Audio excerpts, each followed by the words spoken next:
ver ahora, es lo último ya que nos falta de paginación, que son, le vamos a llamar aspectos de implantación, ¿sí? Son como temas relacionados que hay que tener en cuenta, vamos a ver el demonio de paginación y demás. Bueno, yo sigo, no sé qué pasa que no se conecta el resto, perdimos 10 participantes. Sí, sí, estaba lenta, gracias Micaela. A mí no me dio ese mensaje ahora, del creando paredes y todo eso, simulando que nos estamos juntando, pero se quedó trabado en el audio. Yo me estaba preocupando, pero bueno, parece que se escucha bien por suerte. Ahí se están conectando, tenés razón. Bueno, esperamos un ratito para que no se pierdan nada de la clase. Ya fijé fecha de parciales con ustedes, ¿no? Me parece que sí. Yo creo que es el único curso que tengo fijado fecha de parcial. El 20 y pico de octubre, ¿puede ser? Ya lo había cargado en el 29. Bueno, gracias. Sí, me parece que hasta lo publiqué, lo registré en autogestión, para que otras materias no se le superpongan.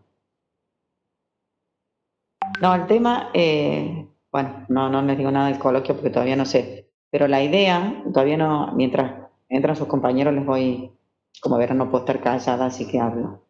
La idea es tomarles el coloquio a los que estén en condición de promocionar o lograr la aprobación directa. Vieron esa semana dijimos que era una semana de parcial, que sería el 29, según me está diciendo Matías, o Lorenzo, no, Matías es el apellido, se me hace lío. Lorenzo.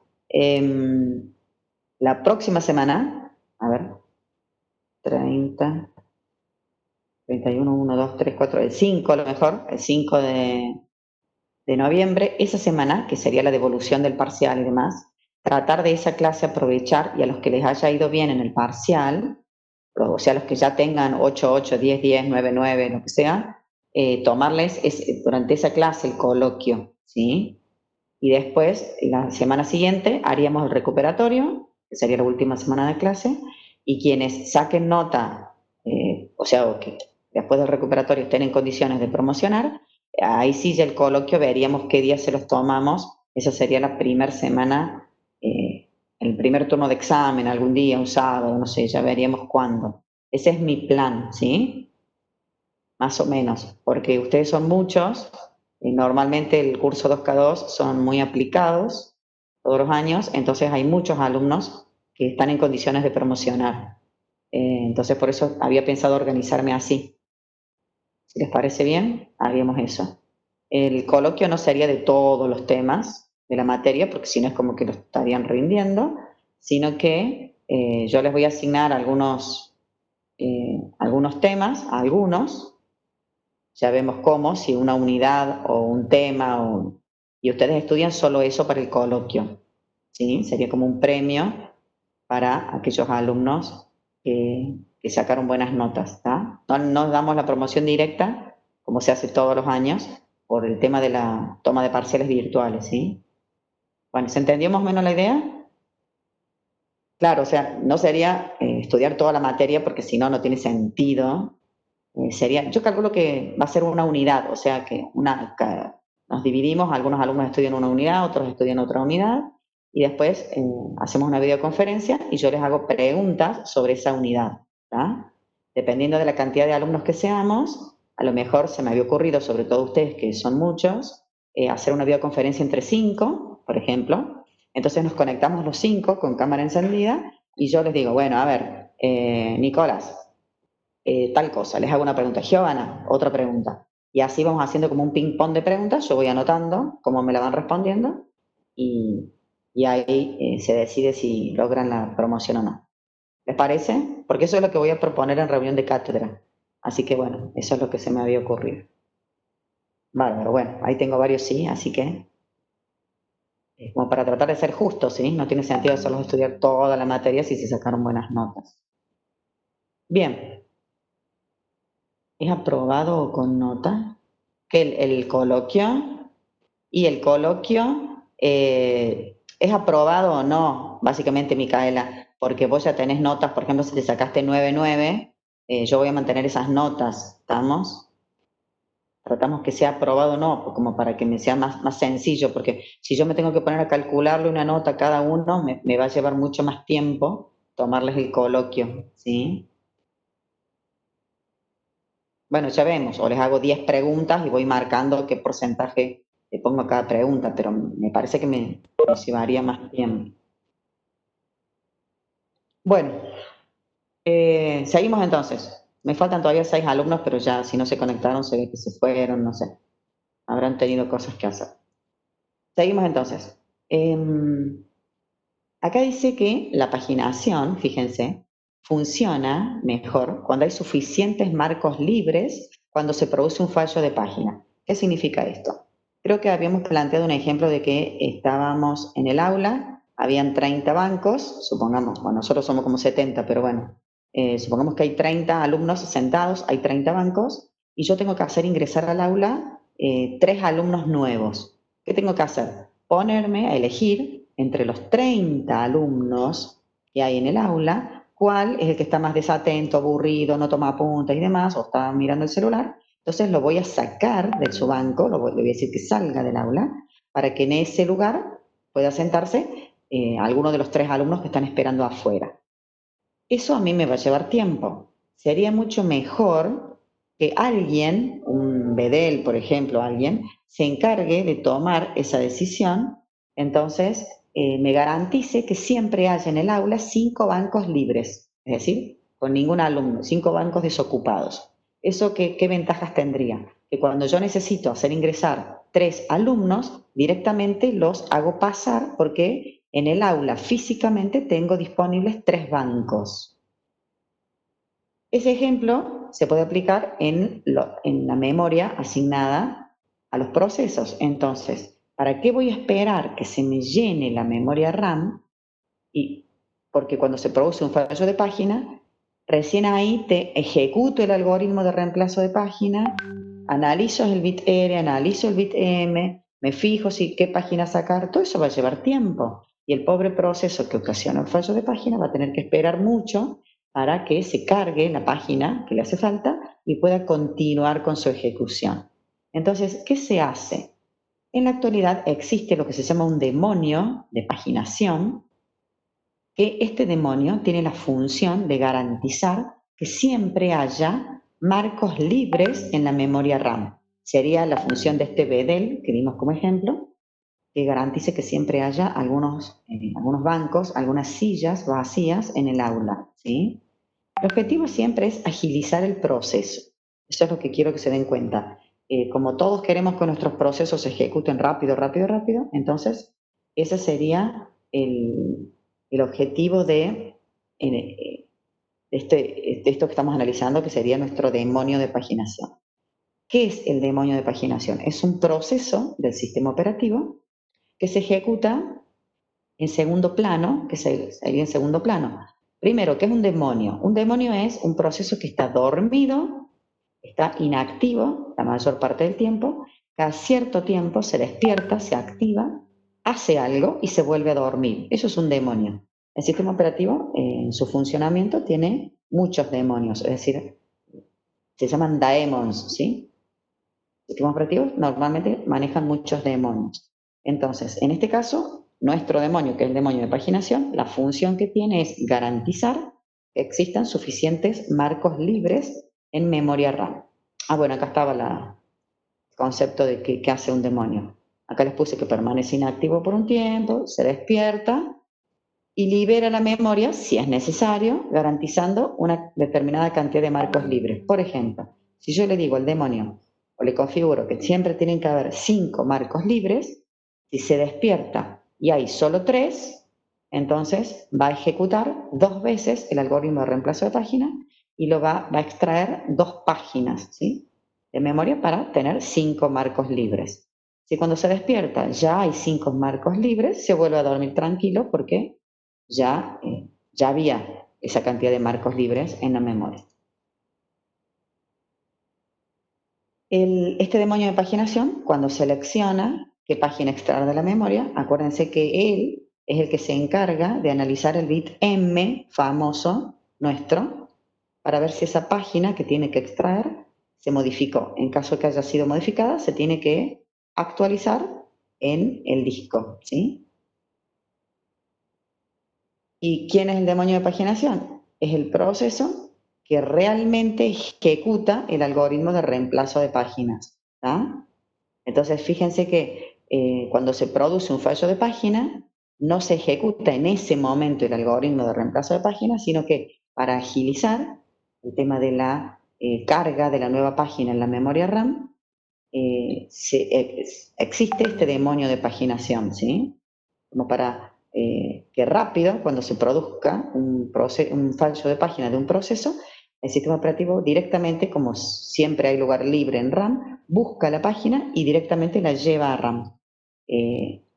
Hace la correspondencia en la tabla de páginas y listo. Ya está la página cargada en la memoria RAM y se puede continuar la ejecución de ese proceso. Bueno, espero que se haya entendido.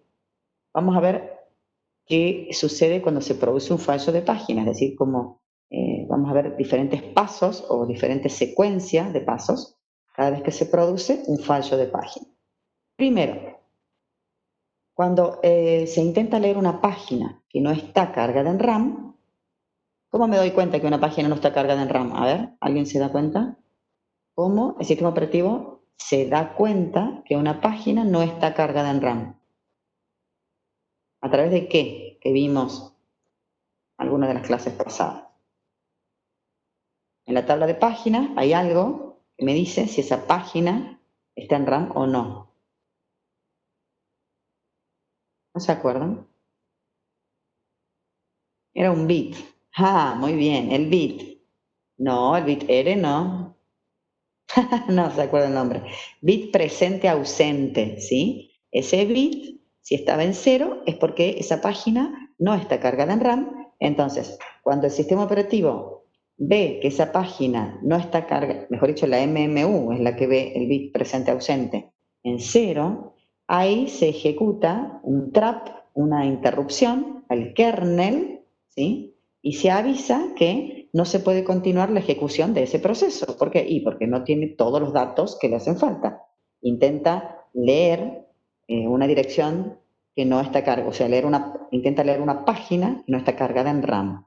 Entonces, ¿qué hace el sistema operativo? Fíjense, tiene que guardar el contador de programa.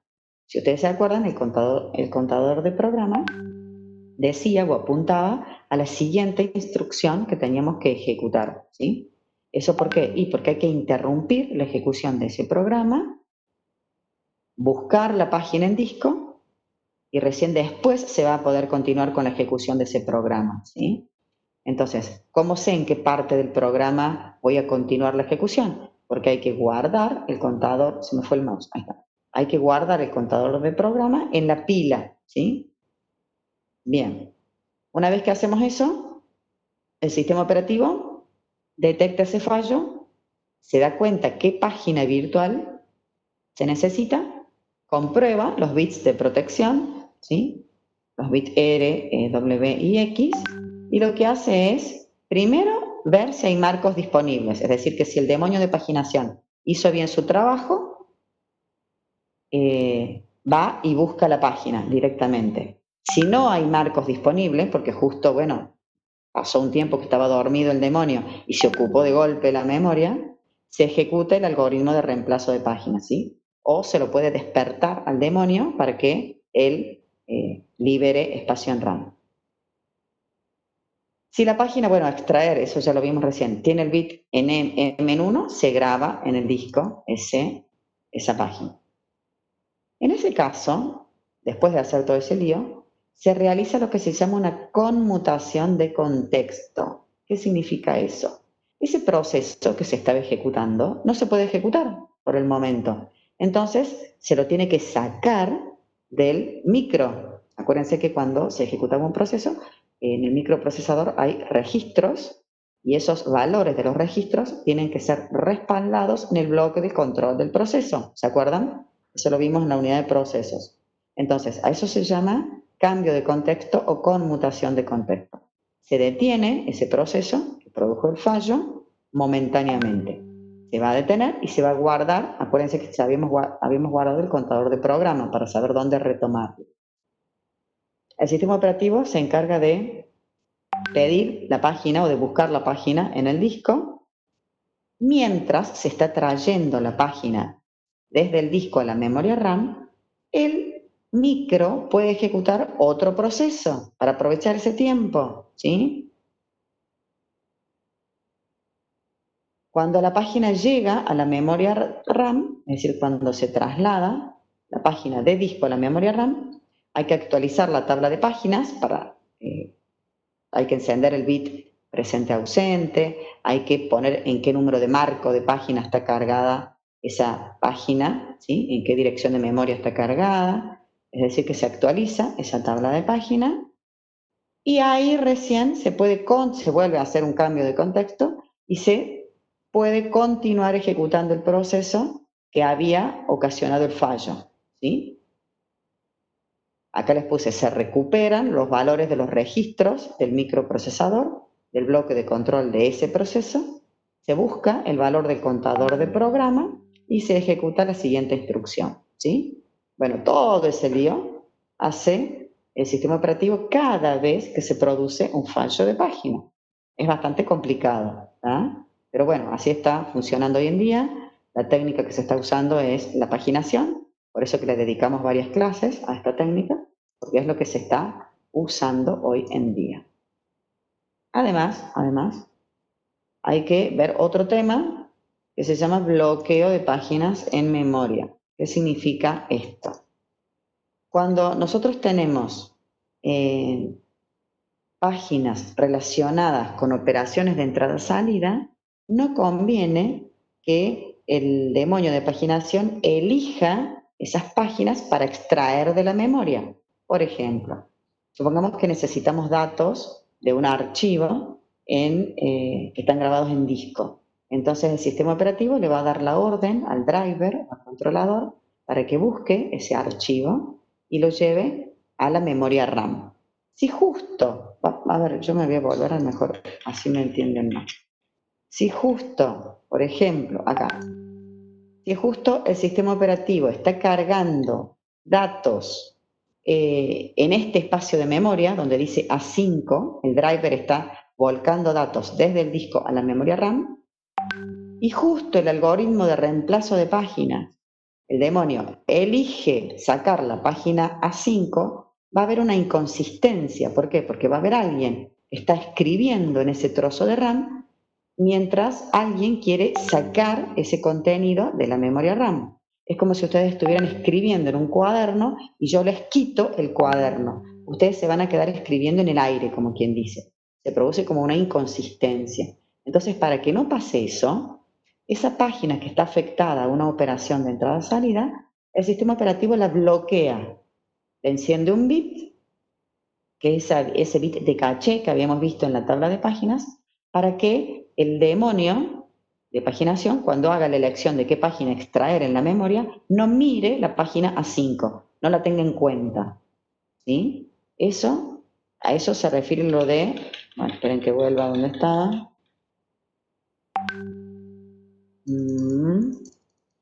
Acá lo habíamos visto, acá.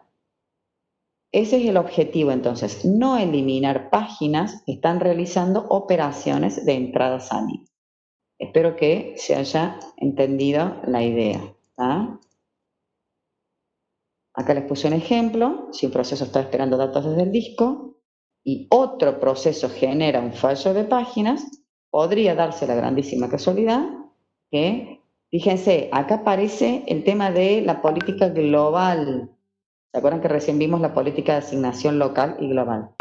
Si la política de reemplazo es local, no habría problema, ¿sí? Ahora, si la política es global, se podría llegar a extraer una página que esté relacionada con una operación de entrada-salida.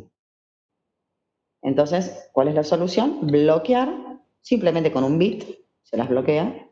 Eso se llama cerrar o bloquear o lock, ¿sí? En inglés, L-O-C-K, de lock, de cerrar, de bloquear.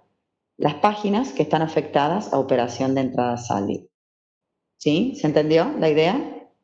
Eso se llama bloqueo de páginas. Ese, como les digo, es el bit de caché que nosotros vimos en la tabla de páginas, que cuando se explicó, algunos no entendían y me preguntaban. Bueno, ahora espero que, no me acuerdo quién me preguntaba, pero espero que con eso se haya entendido la función de ese bit.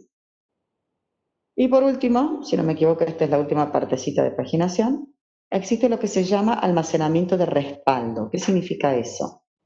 Cuando un proceso se inicia en su ejecución, se lo tiene que cargar completo en el área de swap del disco.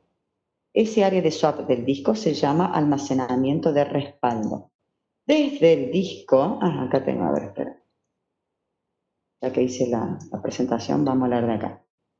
Ya que se reservó un área del disco, el área del disco ya vamos a ver que puede ser un archivo o una partición dependiendo del sistema operativo, donde se almacena la imagen del proceso, ¿se acuerdan? Lo importante acá es entender que en esa área de swap se almacena el proceso completo, entero, se almacena en el área de disco. Ese espacio del disco donde se almacena, por ejemplo, el proceso A, va a ser siempre el mismo mientras se ejecute el proceso A. ¿Sí? Va a ser siempre el mismo lugar. Es como si ustedes tuvieran en una estantería de una biblioteca, un estante de una biblioteca de ustedes, un lugar para guardar un libro. Siempre lo van a guardar en el mismo lugar. ¿Vamos? Ahora, cuando lo llevan al escritorio, puede que lo pongan en otra parte del escritorio, siendo el escritorio la memoria RAM. Sí, perdón, se me vino un estornudo. Bien, entonces, cuando nosotros usamos o estamos implementando memoria virtual, el sistema operativo tiene que reservar un espacio del disco, que siempre va a ser el mismo, para hacer ese intercambio que nosotros dijimos de llevar las páginas del disco a la memoria RAM y de la memoria RAM al disco, ¿sí? Estuvimos viendo algoritmos de reemplazo de página y demás. Entonces, constantemente el sistema operativo va a estar trasladando páginas desde el disco a la memoria RAM. Cuando traslada páginas desde el disco a la memoria RAM, esa página puede ser almacenada en cualquier parte de la memoria RAM. Ahora, cuando esa página baja o se traslada desde la RAM a disco, va a bajar siempre al mismo espacio físico del disco, ¿sí? Esa es la idea del almacenamiento de respaldo, que se reserva un espacio de disco para un determinado proceso que siempre es el mismo mientras se ejecute ese proceso. ¿Dónde se registra esa área del disco? En la tabla de procesos. ¿Se acuerdan que cuando vimos la unidad de procesos dijimos que había una tabla de procesos que registraba el PID, que era el número de proceso, el proceso padre, el PPID, el estado del proceso, bueno, tenía un montón de columnas esa tabla. Esa tabla tiene un puntero a la imagen del proceso en la memoria RAM y además tiene un puntero que dice la dirección de disco donde está almacenado ese proceso en disco, en el área de swap. ¿Vamos? En el caso de Windows, para el área de almacenamiento o el área de swap, existe un archivo de paginación que se llama page file. Eso lo van a ver en la parte práctica. Yo simplemente acá se los nombro. Windows maneja un archivo de paginación. En cambio, Linux normalmente define una partición de swap directamente. Es decir, está la partición del disco donde se almacenan los archivos nuestros normalmente y para implementar la memoria virtual, Linux crea o genera otra partición de disco la va a usar para realizar este intercambio entre el disco y la memoria y el disco, que se llama partición swap. Bueno, ¿se entendió? Entonces la idea del almacenamiento de respaldo es, lo que quiero que entiendan es que cada vez que una página baja a disco, va a ser alojada en el mismo lugar físico del disco. Ahora, cada vez que una página llega a la memoria RAM, no va a ser alojada siempre en el mismo espacio en RAM, el mismo marco de página sería, sino que puede ser alojada en diferentes marcos de página, dependiendo de qué marco esté desocupado. Esa sería la idea. Bueno, con esto terminamos la parte de paginación. Ahí están las páginas, la bibliografía para que lo vean. Y la idea ahora es continuar estudiando segmentación, que sería ya la última parte de, no sé si me va a dar para terminarlo de ver hoy, pero con esto terminamos de estudiar memoria virtual. Con lo que vimos hasta ahora terminamos paginación. Ahora vamos a ver la otra técnica, que si ustedes se acuerdan habíamos planteado, habían dos técnicas, una de paginación y otra de segmentación. Entonces hoy vamos a estudiar la página de segmentación. No la vamos a desarrollar mucho, porque lo que se está usando hoy en día más es la paginación, pero la vamos a usar para compararla con la paginación, ¿sí? Para ver como las ventajas y las desventajas. ¿Qué vamos a ver de este tema? Vamos a ver por qué es necesaria la segmentación o por qué surge esta técnica, cuáles son las características, cómo se implementa la traducción, vamos a ver qué información hay en la tabla de segmentos y por último la vamos a comparar con la paginación, ¿sí? Esos serían los temas. ¿Se está escuchando bien? Porque nadie me pregunta nada, están todos calladitos. Sí, bárbaro, muy bien, muy bien. Vemos las necesidades de la segmentación. La memoria RAM, es como si fuera, yo acá les puse una secuencia unidimensional de bytes. ¿Qué significa? Son bytes uno al lado del otro. La memoria RAM está dividido en trocitos muy pequeños que es uno al lado del otro. Entonces, esa es la memoria RAM, la memoria real. El usuario, nosotros, los ingenieros de sistemas, los que hacemos desarrollo, preferimos, cuando escribimos un programa, considerarlo como un conjunto de métodos. Es decir, nosotros cuando programamos definimos procedimientos, funciones, estructuras de datos, clases, objetos, matrices, pilas. Nosotros vemos así, ¿sí? Como un programa como si fuera un conjunto de diferentes tipos de datos. Esa sería la idea. Esta técnica de la segmentación es una técnica que permite o que soporta esta visión de los usuarios, ¿sí? En cambio, la paginación no. La paginación mete el programa en una bolsa, como quien dice, la divide en páginas de manera fija, en trozos de tamaño fijo, y ya está. Nosotros, hoy en día, cuando programamos, es más, ni estábamos enterados. A lo mejor ustedes, algunos sabían que se implementaba la paginación, pero muchos de ustedes ya han ejecutado programas y ni se enteraron y sabían que ya estaba ejecutándose por detrás la paginación. En cambio, la segmentación permite que el usuario sea consciente de cómo se graban los datos en la memoria o cómo se administra la memoria. Vamos a ver un ejemplo, a ver si se entiende la idea.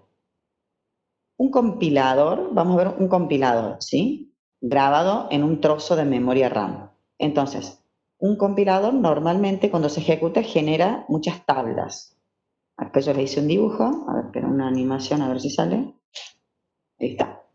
Entonces, vamos a suponer que esta es nuestra memoria RAM y el compilador, cuando se ejecuta, genera la pila de llamadas, el árbol análisis de análisis sintáctico, la tabla de las constantes, el código fuente de mi programa, toda la tabla de símbolos, ¿sí? Faltaría las variables, todo eso se genera cuando se ejecuta un compilador. Si nosotros estamos trabajando con paginación, todo esto es un único espacio de direccionamiento para este proceso, ¿sí? Espacio de direcciones unidimensional. Ahora, ¿qué pasa si crece esta tabla? ¿Tendrá lugar para crecer la tabla de símbolos si al lado en la memoria RAM tiene almacenado el código del programa? ¿Puede crecer o no? ¿Qué les parece? No, muy bien, Tomás está atento. No puede crecer porque ya está ocupada, ¿sí? Muy bien, Micaela. Entonces, por eso surge la segmentación, ¿sí? Ahí estábamos viendo en la diapositiva anterior la necesidad de la segmentación. Yo lo estoy planteando que la segmentación no va a tener un único espacio de direccionamiento virtual, sino que va a tener muchos espacios de direccionamiento virtual. Entonces, acá les traté de poner un concepto. Es una técnica de administración de memoria virtual, donde nosotros al programa, en lugar de dividirlos en trozos iguales, como era en la paginación, lo vamos a dividir en trozos de diferente tamaño. A cada uno de esos trozos de diferente tamaño le vamos a llamar segmentos. ¿Tá? Ahí ya tenemos una primera diferencia con la paginación. La paginación estaba dividida en trozos iguales, en cambio acá estamos dividiéndola en trozos distintos. ¿Qué característica tiene la segmentación? Que cada segmento va a tener su propio espacio de direccionamiento virtual y el sistema operativo lo va a manejar de manera independiente. ¿Tá? Ya vamos a ver un dibujo. Ahora simplemente les pongo las características. Eso permite que cada segmento pueda crecer. Es el problema que teníamos en la diapositiva anterior. Cada segmento va a crecer en forma independiente, es decir, sin afectar, o sea, independiente del resto de segmentos sería. Y una característica que tiene es que me facilita que se compartan los datos. ¿Vamos? ¿Por qué? Porque yo voy a compartir un segmento entero. Directamente defino como que ese segmento se puede compartir. En cambio, las páginas, si quiero compartir, tengo que definirlo página por página. Me lleva como más trabajo. Y la otra característica es que permite la protección de segmentos de manera independiente. Yo a través de los permisos, ¿se acuerdan? RW y X, puedo proteger un segmento entero, como más sencilla la protección. El único problema es que genera fragmentación externa. La paginación genera fragmentación interna, en cambio la segmentación genera fragmentación externa. Un espacio lógico de direcciones, bueno, esto es medio, es una colección, es un conjunto de segmentos y cada segmento va a tener un nombre y un tamaño. Ahí lo vemos, esto capaz que no se entienda, pero ahí con un dibujo lo van a entender. Ahí tenemos una memoria segmentada. Vamos a suponer que tenemos un proceso que, fíjense, un proceso es todo esto ahora. Todo esto. Nuestro compilador que vimos recién es todo esto. Es decir, que no tiene un solo espacio de direccionamiento, sino que tiene varios. 1, 2, 3, 4, 5. Entonces, esto es la segmentación. Es dividir mi proceso en segmentos de tamaño variable. Acá tenemos el segmento 0, segmento 1, segmento 2, segmento 3 y segmento 4. Yo divido mi proceso de acuerdo al tipo de dato. Es decir, en cada segmento voy a guardar un tipo de dato diferente. Acá guardo la tabla de símbolos, acá guardo el texto del código, o sea, el programa en sí mismo. Acá guardo las constantes, acá guardo el análisis sintáctico, acá guardo la pila, ¿tá? Y fíjense, cada segmento tiene su propio espacio de direccionamiento virtual.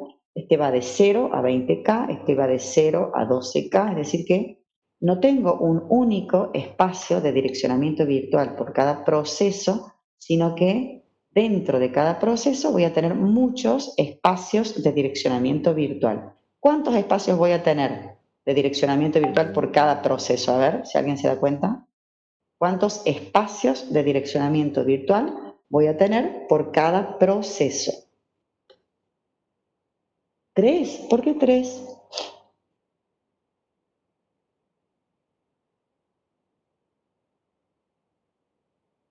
Bueno, a ver. Ah, muy bien. ¿Alguien más que se dé cuenta? Perfecto. Muy bien, Estefano. Muy bien, Luca. No, o sea, 4 no. O sea, 5. ¿Qué pasa con los números? ¿Ah? Bien. Entonces, perfecto. Vamos a tener tantos espacios de direccionamiento virtual como segmentos tengamos. En este caso son 5, que van del 0 al 4. ¿Ah? Muy bien. Acá les puse, un segmento es una entidad lógica y en la segmentación el programador, o sea, el desarrollador, está consciente de la existencia de los segmentos, ¿sí? O sea, está consciente de que se está implementando la técnica de la segmentación. Y cada segmento es importante. ¡Ay, se me ve el mouse! Cada segmento es importante tener en cuenta que tiene un tipo de dato diferente. Es como más ordenado la segmentación. En cambio, la paginación se mezcla todo. En la traducción de direcciones, acá el usuario va a tener que dar dos valores. ¿Por qué? Porque va a tener que dar primero el número de segmento al cual quiere acceder y qué parte del segmento quiere leer, que eso se llama desplazamiento. Entonces, nosotros vamos a tener que la dirección lógica o dirección virtual, que nosotros habíamos estado trabajando cuando vimos la paginación, va a estar formada por un número de segmento y además un desplazamiento dentro de ese segmento, ¿sí? Es decir, que yo voy a tener que primero, o sea, a ver, el usuario va a tener que decir, bueno, quiero leer el segmento 3. Ahora, ¿qué parte del segmento 3? 8K, ¿sí? Eso sería este desplazamiento dentro del segmento. Entonces, ese desplazamiento de la dirección lógica, sí o sí, tiene que estar dentro del segmento. Va a estar entre 0 y el límite del segmento. Si yo quiero leer una dirección que está fuera del segmento, me va a generar un error. ¿Tá? A ver, acá. Yo, por ejemplo, si quiero leer, acá llega hasta 16K, si quiero leer 20K, el segmento 3 me va a dar error. ¿Por qué? Sí o sí tiene que estar dentro del segmento lo que yo quiero leer. Vamos a ver cómo se hace esta traducción. Es muy sencillo, así que ya van a ver qué fácil que es. El sistema operativo necesita llevar una tabla de segmentos. Esa tabla, así como está la tabla de páginas, está la tabla de segmentos, me permite mapear o relacionar estas direcciones bidimensionales porque tenemos número de segmentos más desplazamiento, las va a traducir en direcciones físicas unidimensionales. ¿Por qué? Porque la RAM está dividida en direcciones, es unidimensional, es una gran caja de bytes, ¿sí? Un gran conjunto de bytes en la memoria RAM sería. Cada entrada de la tabla de páginas, acá lo estamos describiendo, ya vamos a ver una tabla real. Tenemos la dirección base del segmento, es decir, donde empieza el segmento, y un límite del segmento. El límite me da el tamaño del segmento, ¿está? Entonces, la dirección base tiene la dirección física donde empieza ese segmento en la memoria RAM. En cambio, el límite dice qué tamaño tiene el segmento. La traducción es muy sencilla, ya la vemos. Es una vez que se encuentra el segmento, se le suma a la dirección base el byte al cual nosotros queremos acceder. El sistema operativo, acuérdense que siempre va a controlar que nosotros estemos dentro del segmento, es decir, que no vayamos a querer direccionar ese 20K de recién, porque esa dirección está fuera del segmento, ¿sí? Entonces el sistema operativo me garantiza que yo me mueva dentro de mi segmento. Eso con fines de seguridad, ¿tá? Vamos a ver un ejemplo de traducción. Vamos a suponer que tenemos el segmento 0, que tiene un tamaño de 1000 bytes, el segmento 1, que tiene un tamaño de 400, este tiene un tamaño de 400, la pila tiene un tamaño de 1100 y, me falta uno, la tabla de segmentos tiene una longitud de 1000, ¿sí? Estos 5 segmentos los vamos a guardar, los vamos a grabar en la memoria RAM y después vamos a hacer la traducción. Eso mismo que ese dibujo, no me cabía toda la misma diapositiva, por eso que les tuve que hacer varias diapositivas, pero esto de 1400, 400, 1100 y 1000 es lo mismo que está acá, 1400, 400, 1100 y 1000, ¿sí? El segmento 0, 1, 2, 3, 4 está acá en mi tabla de segmentos. Yo tengo el segmento 0, 1, 2, 3 y 4. El límite, dijimos que decía la dirección de la memoria donde empezaba a alojarse ese segmento. Entonces, este empieza en 1000, este empieza en 4, perdón, base, digo, el límite es el tamaño. La base me dice la dirección de memoria donde está alojado ese segmento. El límite me dice el tamaño de ese segmento. En la tabla de segmentos, además de haber toda esta información, está también el tipo de datos que tenemos alojado en cada segmento. Entonces, mi tabla de segmento tiene, en este caso, 4 columnas, en realidad tiene más, ¿sí? porque faltan los bits de protección. Yo no se las quise hacer tan grande, pero acá faltarían también los bits de protección, porque yo puedo proteger cada segmento individualmente. Entonces, acá a la derecha, traté de armarles la memoria RAM y fíjense, vamos a ir cargando, el sistema operativo va a ir cargando cada segmento en la memoria RAM. Vamos a suponer que carga el segmento 0 y dice que está a partir de la dirección física 1400. Entonces, ese 1400 debería aparecer acá. ¿Tá? Esta es la dirección física donde empieza a grabarse o a alojarse en memoria RAM el segmento 0. ¿Hasta cuánto va a llegar? A ver si alguien se da cuenta. El segmento 0, ¿hasta qué dirección va a llegar? Si tiene un tamaño de 1000.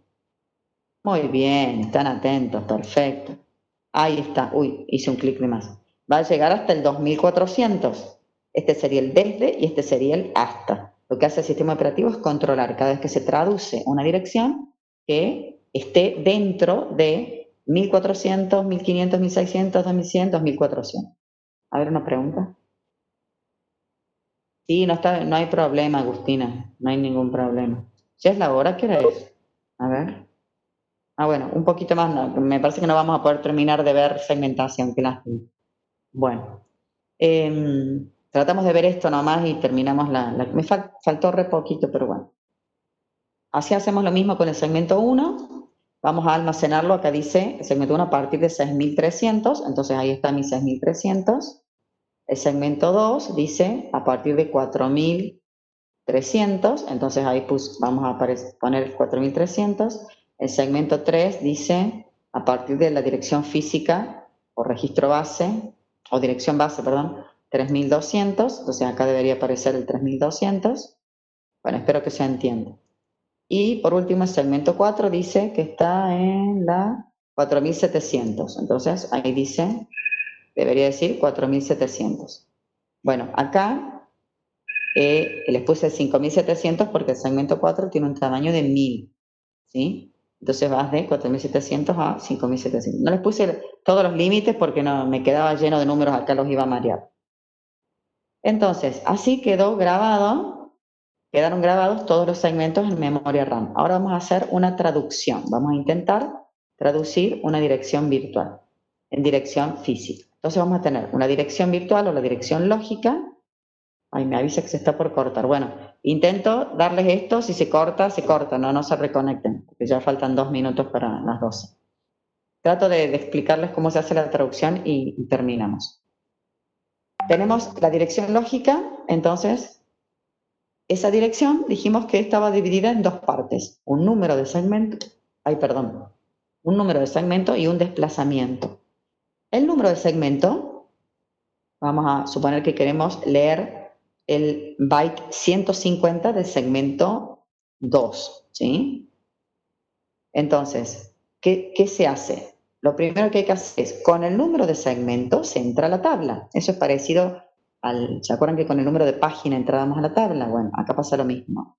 Con el número de segmento entramos, porque dice que pertenece al segmento 2. Entonces entro al número de segmento 2. Como quiero leer el byte 150, a ver si alguien se da cuenta, ¿cuál sería la dirección física que colocaríamos en el bus? A ver si alguien se da cuenta. Quiero leer el byte 150 dentro del segmento número 2.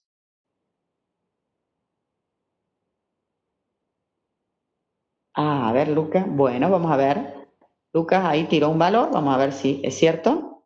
Dice que el segmento 2 está alojado a partir de la dirección 4300, de la dirección base.